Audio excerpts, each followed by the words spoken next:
எனக்கு உயிர் கொடுத்த தாய் தந்தையருக்கு என்னுடைய முதல் வணக்கம். என்னை சினிமாவில் அறிமுகப்படுத்திய புரட்சி கலைஞர் எங்கள் ஆசான் கேப்டன் அவர்களுக்கு என்னுடைய இரண்டாவது வணக்கம். இங்கு வரை இருந்திருக்கும் உங்கள் அனைவருக்கும் என்னுடைய மூன்றாவது வணக்கம். பேச்சில் நிறைய இருந்தால் எடுத்துக்கோங்க, குறை இருந்தால் மன்னிச்சுக்குங்க. Cinema powerful media, mass media. வெளிநாடுகளில் 18th செஞ்சுரியில் கண்டுபிடிக்கப்பட்டு Edward, Thomas Alva Edison, Lumiere brothers இவங்கள் மூலமாக கண்டுபிடிக்கப்பட்டு 19th செஞ்சுரியில் நமக்கு சினிமா அறிமுகமானது. அதில் தமிழில் பார்த்திங்கன்னா நடராஜ முதலியார் அவர்களால் தமிழ் சினிமா உருவாக்கப்பட்டது. இன்றைக்கு உலக அளவில் இந்தியாவில் உள்ள சினிமாவில் மலையாள cinema the most powerful, the most important cinema. நம்ம திரைப்பட கல்லூரியில் ஆக்டிங் படிச்சுட்டு இன்றைக்கு அதான் நான் கேட்டேன், நான் screen play, dialogue, camera, direction. பாருங்கள், அவர் ஆக்டிங் படித்து டைரக்ஷன் போயிட்டாரு, நான் டைரக்ஷன் படித்து ஆக்டிங் வந்துட்டேன். ஏன்னா டைரக்ஷன் திறமை வேணும், பொறுமை வேணும், அறிவு வேணும். அது எனக்கு கொஞ்சம் கம்மி. ஆனால் நான் பக்கத்தில் இருந்து நான் பேசிகிட்டே இருந்தேன். சார் சொன்ன மாதிரி, திரு கேப்ரியல் சார் சொன்ன மாதிரி 5 days, அது ஆக்சுவலி 15 days ஷூட் பண்ணியிருக்காங்க. Per day 3 hours. கிட்டத்தட்ட கணக்கு போட்டு பார்த்தீங்கன்னா 5 days தான் வரும், 5 to 6 days தான் வரும். அருமையாக பண்ணியிருக்காப்புல. ஃபோட்டோகிராஃபி ஆகட்டும், அவருடைய ஸ்கிரிப்ட் ஆகட்டும். ஏன்னா நம்ம படிச்சிருப்போம், நம்ம சினிமாவில் டைரக்ஷனில் காஸ் அண்ட் எஃபெக்ட் அப்படின்னு படிச்சிருப்போம். காரண காரியம். அந்த காஸ் அண்ட் எஃபெக்டை கரெக்டாக யூஸ் பண்ணியிருக்காரு. அதே மாதிரி கேரக்டர்ஸ் பார்த்தீங்கன்னா இம்பார்ட்டன்ட் கேரக்டர்ஸ்னு பார்த்தீங்கன்னா 5 கேரக்டரு. ரன்னிங் கேரக்டர்னு பார்த்தீங்கன்னா 5லேருந்து 6 கேரக்டர் தான்.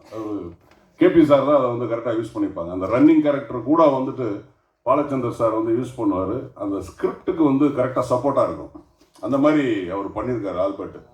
இந்த சின்ன ரன்னிங் கேரக்டர், அந்த டீ காரர் கூட அந்த ஆம்புலன்ஸ் சத்தம் வரும்போது, அந்த கிளைமேக்ஸில் வரும்போது அது சொல்லுவாப்புல, அது ரன்னிங் கேரக்டர் தான். அப்படி போகிற கேரக்டர் தான். பட் அது ஸ்கிரிப்டுக்கு எவ்வளோ சப்போர்ட்டாக இருக்கு பாருங்க. ஸோ இதே மாதிரி ஹோட்டலில் அந்த பார்சல் வாங்கும்போது ஒரு ரன்னிங் கேரக்டர், அது ஸ்கிரிப்டுக்கு சப்போர்ட்டாக இருக்குது. ஸோ ஒன்றுமே அது அதுக்குள்ளே போயிருக்கிறார். அவர் அது டைரக்ஷனுக்குள்ளே போயிருக்கிறார். படித்தது ஆக்டிங்காக இருந்தால் கூட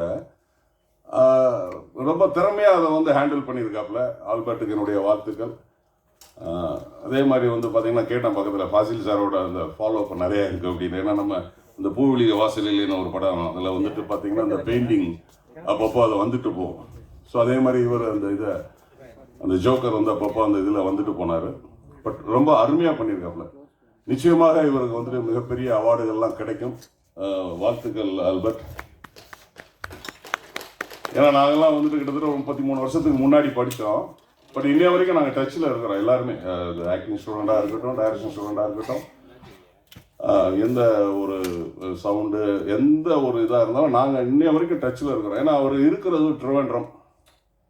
எனக்கு ஒரு சுச்சுவேஷனில் ஒரு 3 years பேக், ஒரு கொரோனா 2 years பேக் கொரோனா சுச்சுவேஷனில் என்னுடைய பெரியம்மா பையன் அந்த ஹாஸ்பிட்டலில் அட்மிட் பண்ணியிருந்தாங்க. அப்போ எனக்கு அங்கே யாருமே தெரியாது. நான் இவருக்கு ஃபோன் பண்ணேன், உடனே போயிட்டார் அவர். ஸோ இந்த மாதிரி கான்டாக்ட்ஸில் நம்ம இருந்துகிட்டே இருக்கணும். இன்ஸ்டியூட் ஸ்டூடெண்ட் எல்லாருமே அது என்னைக்காவது எங்கேயாவது ஒரு இடத்துல அது ஹெல்ப்ஃபுல்லாக இருக்கும். பட் நான் சொன்ன உடனே அவர் வேலைகள்லாம் விட்டு போய் அங்கே போய் எனக்காக ஒரு 2-3 days போயிட்டு வாட்ச் பண்ணிவிட்டு பார்த்துட்டு எனக்கு அப்பப்போ ஃபீட்பேக் கொடுத்துட்டு இருந்தார். அது மாதிரி எல்லாருமே நம்ம அது ஒருத்தர் நம்ம படிச்சுட்டு போனோம். 33-34 வருஷம் ஆயிடுச்சு. இருந்தாலும் நம்ம டச்சில் இருக்கிறோம். என்னைக்காவது ஏதாவது ஒரு இடத்துல அது நமக்கு உதவும். நிச்சயமாக ஆல்பர்ட் மிக சிறப்பாக இந்த படத்தை பண்ணியிருக்கிறார். வாழ்த்துக்கள். நிறைய அவார்டு அவருக்கு கிடைக்கும். என்னுடைய வாழ்த்துக்களை எப்போதுக்குமே உண்டு. உங்களுக்கு பேச்சில் நிறைய இருந்தால் எடுத்துங்க, குறை இருந்தால் மன்னிச்சுக்குங்க. நன்றி. என்னுடைய ஒரே ஒரு அனுபவத்தை மட்டும் நான் சொல்லிட்டு போயிடுறேன். நம்ம எந்த ஒரு தொழிலை விடாமல் பிடிச்சிக்கிட்டு இருக்கோமோ அந்த தொழில் நம்மளை கை விடாது. நன்றி, வணக்கம்.